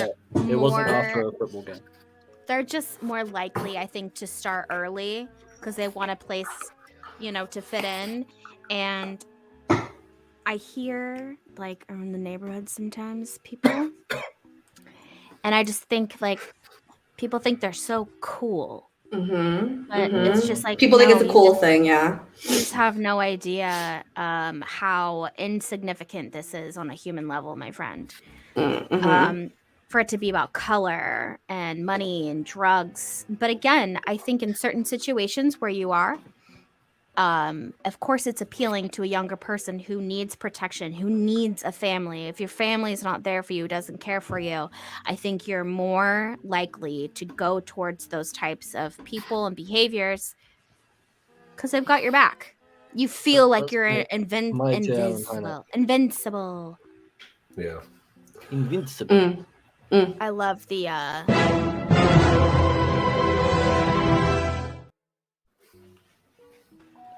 okay. I was actually in the largest gang in the world. Yeah, the army or the military. Yeah. Again, U.S. military. We're allowed to do drive-bys. We know that the government trafficked your body. We get it. It's true. That's so funny. Literally, say that though. I love the, what is it called? It's like 60 Days In or whatever, and it's when they put the undercover people in jail for 60 days. Right. I love that show. But the one where the lady you fell in ever love see- and got a girlfriend, and then she yeeted herself out, and she was like, she's like, this is my real bitch, and then they kicked her out of the program. Yeah. Oh my god, I didn't see that one. What? This I saw it on my TikTok. real bitch. I saw it on Okay, TikTok. you're gonna have to Funny. show me later. Okay. Okay. But I will say that you know, the people that were in the forces were very much like, there's one person I saw that was doing it to stop drugs. That was like, there's a lot of you know, like there's a lot of drugs that are coming in and out. How do we stop this? Like, how is this a thing? I want to stop that. And another person that's like, I want to help them get out of this situation and stop this. You know, they were very like doing it for good purposes. And then each of those people, and these are like in different seasons that I saw, once they were disrespected for being in the military, any part of the military, especially the Marines go crazy. Yeah, they go Or crazy. if you pretended to be a part of the Marines, Stolen that valor. activated a part of them that then acted like a gang. It was Mhm. like, like, you're not gonna claim that. Like, it was just like wild. I was like, oh shit. Oh, the military's are- mean as fuck to each other. You are like a Absolutely. gang. Like, the But branches of the military. They stuck with each other, so Oh. it is a lot like Yeah. a gang. I mean, because when they would find out someone else was also a Marine or also in the forces, they would then because go you have that to person. you have to understand that. So these different military branches tend to pull the same types of people. So like people who were in the Navy are very similar personality types. People in the who are in Marines are very similar personality types. So and within these military branches, they really instill like this idea to you that like, you are your people, you are this group, you are all the same. And so that's why when they get out of it and you have it in the real world, it 100% seems like very much gang tactics, because it's these very similar minded people and then they clump together. I loved it. I was there for it. I was like, yeah. Yeah. stick And together, it's brothers. crazy because it literally is instilled in you from the beginning. brotherhood. In basic training, in the Army, you have 4 platoons make up your company or your battery, if you're in a field artillery unit, and in basic, and you'll be like 1st platoon, and all the time you'll just hear 3rd platoon's a bunch of shitbag piece of shit motherfuckers. Fuck 3rd platoon, and that's like, you get that mentality immediately, and somebody from another platoon will walk by and be like, "Fuck you, bitch." And you're all literally going through the same horrible shit. That's what I don't understand. So okay, listen. So that's cool, like when you're there, because you guys are separated when you're there. But then when you are out in the normal world, don't you have just a basic respect for anyone in the service, and not what service that it is that they were? Yes and no. Yeah. I'm hearing from Tony you weren't in the service. Sorry. Kari, get off the buttons. So, I mean, yeah, pretty much. There are times where, like, you'll see Army people will God damn just it. be like, "Oh, you were in the Air Force. Cool." Or, "Oh, you were in the Navy. Great." But if they run into, like, a Marine, they'll have a lot more in common with them, because the Air Force stays in 5-star hotels and the Army and the Marines sleep in the fucking dirt. I saw one where someone was trying to rep that they were a Marine, and so like they wrote a questionnaire. He was like gonna fight him, and then because he was obviously a few days in, because he was like, oh, well, I'm gonna go fight this motherfucker. You don't claim that. And so he like wrote him like a questionnaire, like tested him to see, and then like asked him about a song, like some song they sang, and I'm like, this is wild. Here, these people were thinking that they were like the intelligent elite. Like, I'm not like these people. I'm not like And these then they're people. like, mention something against the Marine, and they're just like, excuse me, what? Yeah. What'd you just say? If somebody says they were a Marine and you're kind of questioning if they were actually a Marine, ask them about Chesty Puller. And if it's somebody in the Army, ask them who Audie Murphy was. If they can't answer those questions, they weren't in the fucking military. There was like a list of questions like about what certain things, like their year they were made, and just like all kinds of things, and like about some song. But I respect that. Like, yeah, it is a little bit gangy. That's probably something we could add to our bowl is to talk about the services. As much as I think we all have respect for them, there's also a lot of really negative things that happens. I think we have one about military inside of there already. Yeah. People say they're all gay too. That's interesting. But I mean, listen. Here's my thing. This is what my personal opinion. She's a fashion icon, Justin. If you this is how I personally feel. If you act a little bit gay, it just tells me that you're super comfortable with your masculinity. But if you are like if gay stuff makes you really mad, you are a closeted homosexual. Mm-hmm. Like, that's just my personal opinion. Like, the things that I see, like, my example is like Brian. He's married to my cousin Danielle, and like him and Corey. Sometimes they're a little gay, and they both are fine with it, and they're not like weirded out. And I'm like, men. But then I see a little gay. Like, there's a certain level. It's like a bromance. Yeah. Like, it's sometimes. No, you have to point this out. What you're saying. Because I don't understand. You have to understand in the military. In the military, they play gay chicken. You don't think John? You don't think? Yes, 100%. Yeah, absolutely, they do. Yeah, 100%. Gay chicken, and there are people who will fucking take it way too far because they don't want to lose. Yeah, we have a saying. They're the gayest straight people you will ever meet in your life. Yeah. They will walk in naked on each other, shower next to each other. They will do the gayest shit that you would like. They'll grab each other and shit like that and just be like, man, come on, stop doing that. Usually that happens during gay chicken.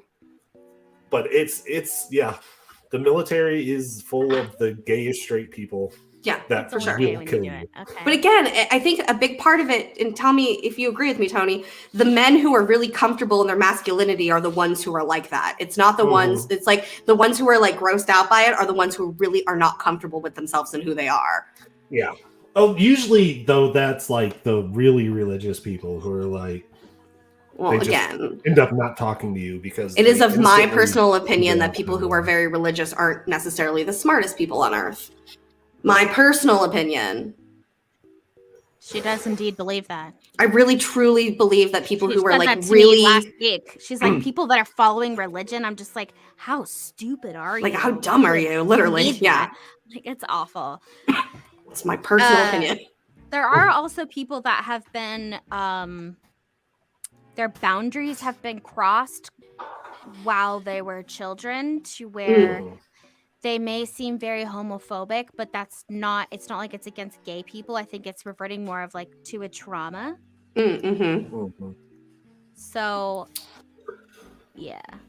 Very true. You know, listen, I like all people. You could be gay, straight, have a vagina, a penis. I don't care. I know how to work with it all. I'm very multifaceted. I've had a lot of jobs, so like, bring it my way. I'll figure it out. Yeah.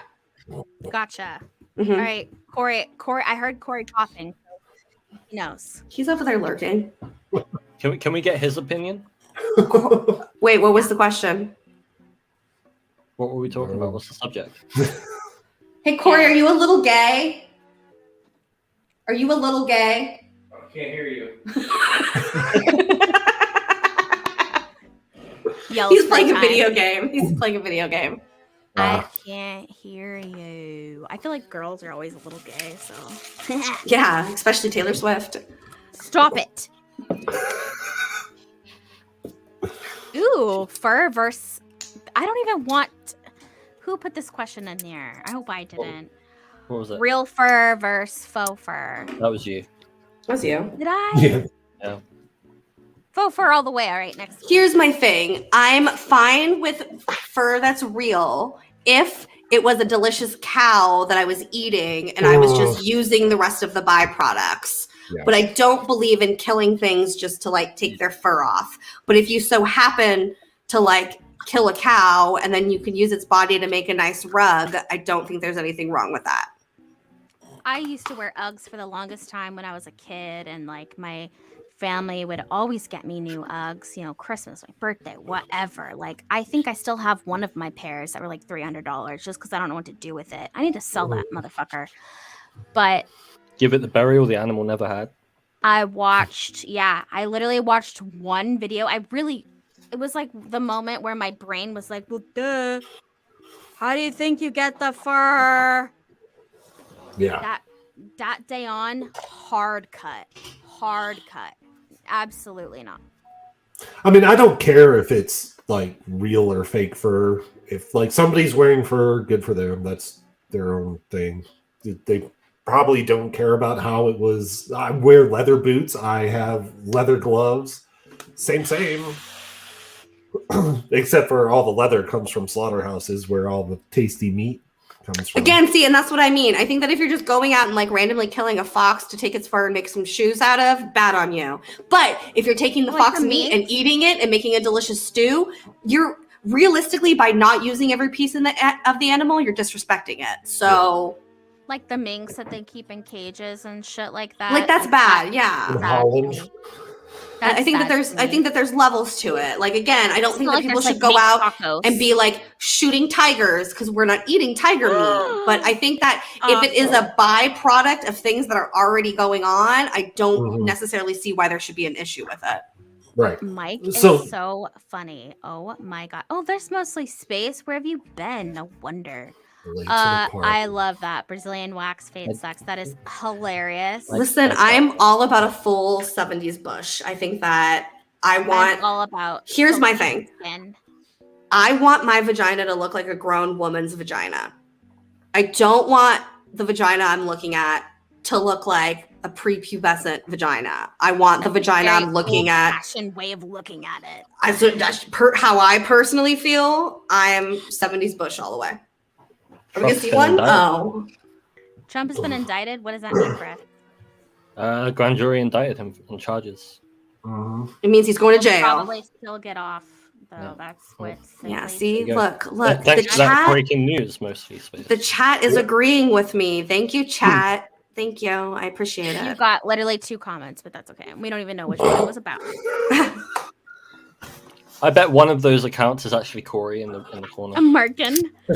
I love a Merkin. Merkins were literally made so that people didn't pass crabs around.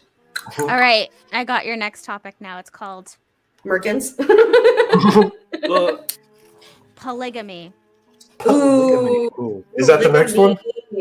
Yeah. So we were talking.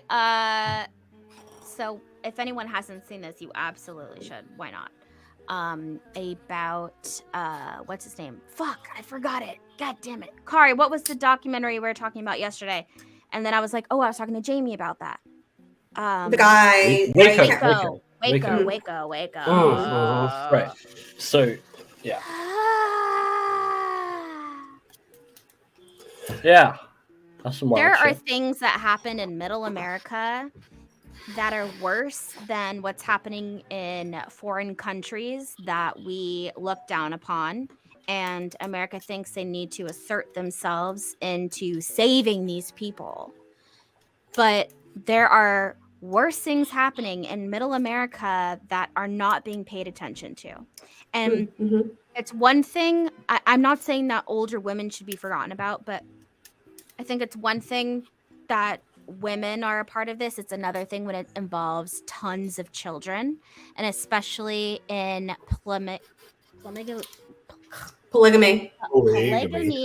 circles, there's a lot of babies happening. There's a lot of children. They're immediately put into this way of life, and in my opinion, I think it's child rape and trafficking, even in some sorts. Yeah, Brie had said to me at one point, she's like, I just don't understand how these, like, the mothers of these children are just okay with all this going on. And I had to explain to her, like, but you don't understand. This is this is their life. This is what they think is supposed to happen. They've been raised this way. They do not know any better. Like when you try to tell them that like the world is different on the outside and people look down upon that, they're in the opposite shoes of that, of being like, no, your world is weird and what you do isn't normal and what I'm doing is completely normal and you're wrong.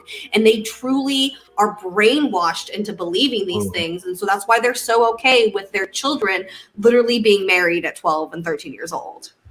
Although that was appalling. I'm still upset about that woman who was defending a 12-year-old or any other child having sex with a grown man. It's because brainwashing. That's wrong. Yeah. Like, brainwashing. It's the fact she's saying that after 30 years. That's what I'm like, wait, what? Sometimes it takes a process. Like they have to deprogram themselves. And then they're like, oh shit, and then the trauma hits because before they didn't know it was trauma. Before they're just like, this is a weird, fucked up life. But that woman, I'm still pissed. I want to like find her and track her down and like, I don't know, shit in her mailbox or something. Something like that. That's aggressive but not harmful. Hurtful, harmful. I'm still very upset about it. I'm just like, to watch her say that, like Kari said, 30 years later, talk about children having sex with grown men, and to just be like, that's normal. Like, that's not rape. That's what? Shit on her, yes. No, in her. In her. Oh, Lord have mercy. I don't want to get anywhere. Is that like the human centipede style? I don't even know how. You don't want to be the third. You don't want to be at the end of that line. No, I always want to be at the front of the human centipede. Yeah. I don't really understand. Go ahead. Oh, okay. No, I'm done. So I really don't understand the whole polygamy thing, like having multiple wives and shit. Because why the fuck would you want that? Yeah, for real. Like most people are like, oh my god, like they enjoy their drive to work because they're like, oh, I have a little bit of quiet or whatever, right? The only thing that Imagine makes coming home to like fucking 5 people nagging you about shit. The only thing that makes sense to me is that these men who participate in this type of lifestyle are suffering from some sort of sex addiction, because realistically, there's nothing outside of that of why you would want a bunch of women nagging you to like clean the gutters and spend more time with them. And like, unless you have to have pussy all the time, I can't imagine why someone would want that many wives. It just doesn't make sense. In the cults, though, like in the major cults, they're not fucking nagging him for anything. They're not. Like he is physical Jesus walking. Yeah, I will say, polyamorous, all of that stuff. If you choose to have a relationship with multiple people, I think that's widely acceptable because you do what makes you happy. But I think what's wrong is when it's in a religion sense and there are women that are not being taken care of in all of these different scenarios, and then children are getting involved and they're somehow fucking protected.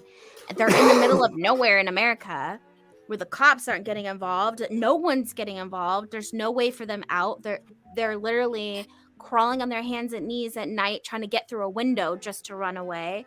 That's what I'm talking about. Not like if you want to have multiple partners, consenting adults who decide to have multiple partners. It's like and I think that's exactly the difference you're talking about. There's polyamory, which is like what you're saying is acceptable, and then there's polygamy, which it has this religious backing and it's harming people in the long run.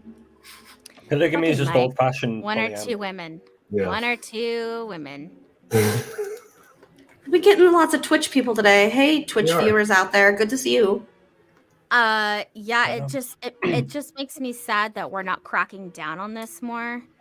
Like I said, we see things happening in other countries, and America has to play Captain Save-A-Ho from their religion, not being able to drive a car. Well, what about all these children that not only haven't driven a car, but they've been doing disgusting things with adults since they were 7? Mm-hmm. Gross. Yep. Next topic. All right, one more. We'll pull one more because the chat's starting to leave. They're starting to say bye too. Enzo's like, bye. Enzo's out here like, great show, gang. I have to go. Said bye. Does that mean have to go? I didn't see. It's almost been 2 hours. Uno más. Boop, boop, boop, boop, boop, boop, boop, boop. I can't tell if this is new or old. It's crumbled up so small. Oh shit. Okay, the prison system. Oh, I felt like we've kind of heavy one today. Yeah, I feel like we kind of talked about that a little bit. Kind of The already. prison system is a bit different. I mean, There's private prisons. Prison for profit. Yeah, prisons for profit. Remember how I said you guys, like last time we did the show, I said something about how the prisons now are offering if you like give a kidney to somebody dying, that they'll take your time off and let you out. I'm half and half on that. So do we want to save this one for the next one and just set it aside? And set it aside. We'll start with that one. Yeah. On the next episode. What's core civic? What is core civic like a prison? Instead of testing on animals, we should be testing on inmates. Whoa, that's bad, right? Ooh, that's another one. Yeah, a lot of people say that. I believe it. Okay. Or do I? Who fucking knows? Ooh, super soldiers. Love it. Ooh. Super soldiers. Super soldiers.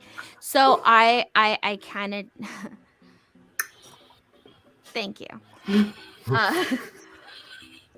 What? I'm confused. Did I say that was different? It is already illegal, but when it's under the cover of a religion, somehow that is acceptable.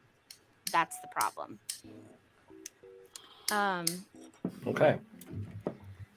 What did I just say? What was the topic? I don't remember, truthfully. You were like, ooh, and then super soldier. Yeah. Super soldier. Okay. I sort of subscribe to the idea that there's most likely some type of weird super juice we're giving soldiers. Fucking steroids. Top tier soldiers. No more than that, because I mean, are we linking like secret space program shit? Possibly, and I'm not saying full on that like Randall Kramer is telling the truth.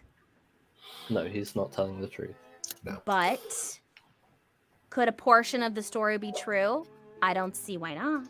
I think he had some childhood trauma. So I will tell you this. I was a UPL in the Army, so I had to go to UPL school. Okay, can you explain what that is? What's UPL stand for? It's the drug prevention thing. You sit there and you have to do all the piss tests and everything and take it to the place that does them, and you have to write up the memos and everything for that, right?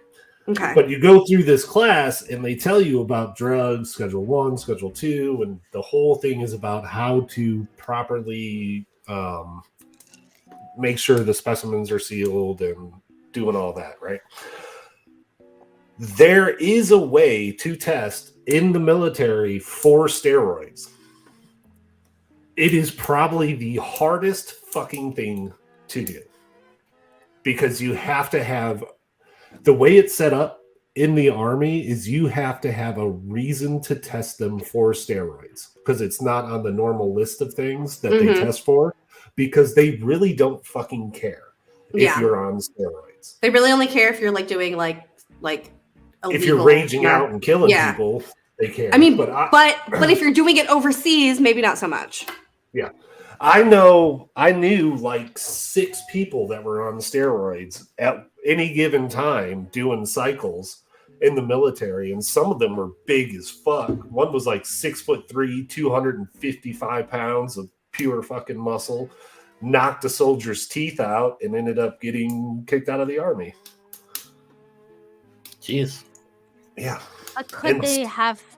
The question here is: could there be extra things giving to soldiers? Like, I'm thinking like Captain America, or like,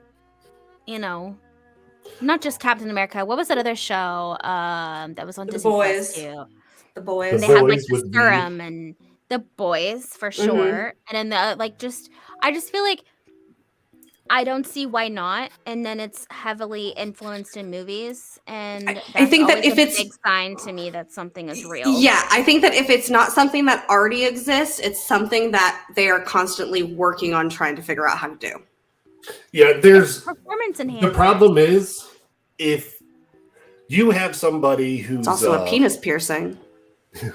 If you have somebody who's Delta Force top tier operator, and say they have like 5 years left in the military, but you've given them this super soldier serum thing that made them this hyper focused weapon, how do you undo it?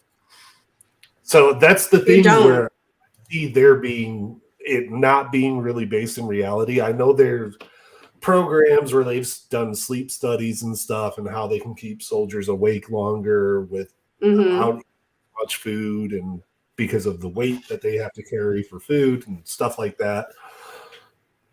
It always comes back to eventually this person is not going to be in the military and you're going to have a weapon that you don't know how to control. Yeah. Maybe it's on a dose by dose basis. Like maybe the dosage isn't something like with any other drug. It's a continuous use. Well, I think, but that's what Tony's saying. Tony's saying is that if you're doing something like this, it's going to have long-term ramifications. There's no way for them to only do it temporarily and then reverse whatever it is that they did. Like when you're doing something involving a super soldier, you're changing that person indefinitely. And unless you plan to use that person until they expire, you have to come up with a plan. They expire. Yeah. I just feel like there's plenty of weird ass experiments that they did in the past that just shows me that why wouldn't they mess around with that? Like, why wouldn't they do that? I mean, they have like biohacking and bioengineering is a big thing that kids are doing now. So if literal kids can do it in their basement, why couldn't the government? CRISPR and things like that. It always comes. So what they're working on now, I think there was a time when they pursued that heavily. And part of that is probably what the basis for MK Ultra was and how the Nazis would give their soldiers amphetamines, meth, and shit like that to keep them hyped up. And I'm sure the Russians are right now in Ukraine are on meth and crack and all sorts of other shit.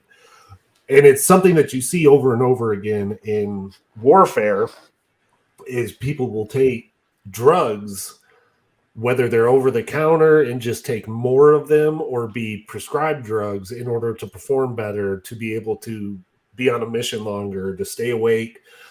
They had Rippets, which were little energy drinks, and soldiers would sit there and drink like fucking 10, 15 Rippets a day on patrol because they're trying to stay awake and it's 120 degrees out and they're wearing 80 pounds of fucking gear and they're just trying to fucking stay awake to stay alive. But now we have more mechanical things like the power suits that they're working on, that the exosuits that they can get into to help them. You mean like Iron Man? Sort of, but they're not anywhere close to that. So like Transformers, kind of? Kind of. But it's like an skeleton that and you can pick up like 500 pounds with it and move it. Like that robot that we watched on Super Serious Science Show where it was like picking up the boxes and doing the backflip, except the person sitting inside of it. Yeah. What about haptic implants? I don't know what that means. That like brain implants? Kind of. Well, that would actually, you'd probably actually see that once Neuralink. I was gonna say, isn't Elon Musk trying to do that thing where it's like you could put codes and stuff into your brain, but the problem is that all the little monkeys he's been using to put the chips in die very shortly after. That's why someone mentioned Paul Hynek, because I think he's the only person, like maybe in the world right now, that actually has some type of weird implanted shit like that in him. And is alive to tell it. He's alive to tell the tale. You know what? I know Paul Hynek's dead, isn't he? What? He's going to be at Contact in the Desert this year. So if anyone, I was thinking about someone way older. Jay Allen. Dad. Oh, Jay. I was thinking. Yeah, sorry. I was thinking about his dad. I was like, wait, isn't he dead? Sorry. I was thinking about his dad. Yeah, that's that guy. If I was going into any type of military, whatever, I want to be on drugs. Yeah, for sure. I want to be drugged up. I want hella drugs. I want like the strongest crack you got. Give me the best. Give me the best CD. Yes. Make it so that I'm just like, I'll do whatever and I'm not thinking. Yeah, exactly. That's what I Same. You get you fucked up on Push some through. shit. That, Yeah. that sounds like the military anyway. But Yeah, pretty much. Well, maybe that's what they're doing already then. Okay. maybe. All right, I'm gonna get out of here, Yay. guys. I'm leaving. You guys can continue all if you want. leaving. Oh, we're all leaving? Oh, okay. Yeah. We're We at 2 are hours. about We can our end I it. gotta 2 sleep. hour mark. I've been up a real long time. Okay. Well, we don't have any other shows this week, but we will be back next week with Bouvet's Cryptid Corner and a Super Serious Science Show. I have so many fun videos for Super Serious Science Show next week. I Why literally have aren't like 50 you of them. guys? How come you're Oh, not wait. doing a Sunday reading? You would have to ask Chad that. I am totally down to do a Sunday morning reading, but I believe Chad is not around. I will have to check with him. I hope that maybe he could do this Sunday, but the last 2 Sundays he could not. Okay. So the next Uninformed, I won't be here. You will not. Okay. No, I'm not. I'll be. Okay. I'll be 6 miles in the sky. Yeah, Kari's coming to America. Coming to America. Yeah. I So love that proper everybody voice. make sure you hit the like button if you're on YouTube watching us. Thank you all you Where can we Twitch find you, people. Tony? You can find me at Botwater on Twitter, where I will probably offend you. Bree, what about you?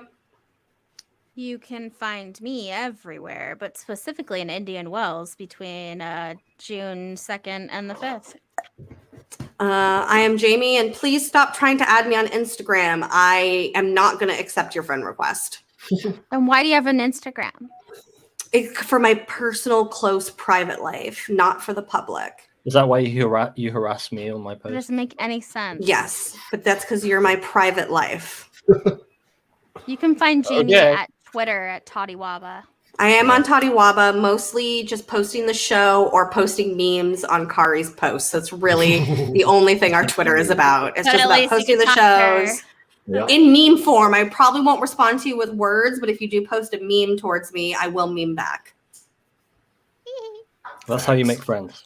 That's how you make friends. All right. What about you, Right. Kar? Can they find you on the internet? You can find Yes, me my at Fires sister of will be Truth, where I just. There we go. All right. Perfect. Yes, my sister, Fuck Justin, it my all. sister will be there at Contact This Year again. I'm going to Yeah. debate the We're all shit gonna out be of her, there. and she's going to lose. But anyway. My that's fine. sister's coming to town tomorrow, so I will be with her. Oh, good. Take some pictures. All right. Love you. Bye. Bye, Thank you, everyone. buddy. Bye. Bye.